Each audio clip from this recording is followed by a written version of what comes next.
আমরা রোজার ঈদে বাড়িতে যাই ২৬ রোজায়। তারপরে সবাই একসাথে রোজার ঈদ কাটানোর পরে ঈদের পরের দিন ছিল আমার কাজিনের গায়ে হলুদ। আর ওর গায়ে হলুদের অনুষ্ঠানের জন্যই এই যে চিকেন তেহারি রান্না করা হচ্ছে। আর একদিকে পরের দিন অনুষ্ঠান, বরযাত্রীর অনুষ্ঠান, সেজন্য গরু জবাই করছে। আমাদের বড় একটা বাড়ি, তো এখানে আমাদের অনেক আত্মীয় স্বজন এসেছে। তারপরে বাড়ির লোকজন যারা আছে সবাই মিলে কাজবাজ করছে।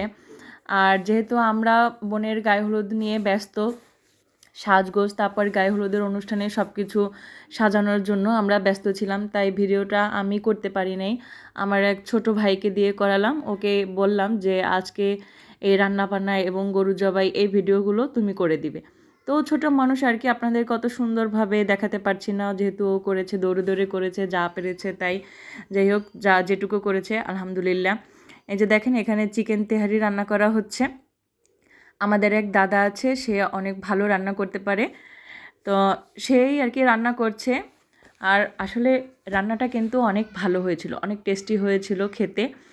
এই যে দেখেন, এদিকে আমাদের বড় একটা বাড়ি, সবাই এখানে কাজবাজ করছে। তারপরে ছোট ভাইটা আর কি এদিকে একবার আসে, আবার ওদিকে একবার যায়। তো ও আর কি যতটা পেরেছে আলহামদুলিল্লাহ। এই যে দেখেন, আর সবাই আর কি আমরা অনেক এক্সাইটেড ছিলাম, সবাই মিলে অনেক মজা করেছি, অনেক হই হুল্লোড় করেছি, আনন্দ করেছি। আপনাদেরকে অনেক অনেক ভিডিও দিয়েছি এই বিয়ের উপলক্ষে, আপনারা সেগুলো দেখেছেন। তো এই হলুদের রান্নার আয়োজন এগুলো আর কি শেয়ার করা হয়নি, তাই চিন্তা করলাম যে এগুলোও আপনাদেরকে শেয়ার করি। তো এই যে এখন একটু টেস্ট করে দেখবে আর কি যে সব কিছু ঠিকঠাক আছে কি না। এই যে একটু টেস্ট করে দেখে নিচ্ছে।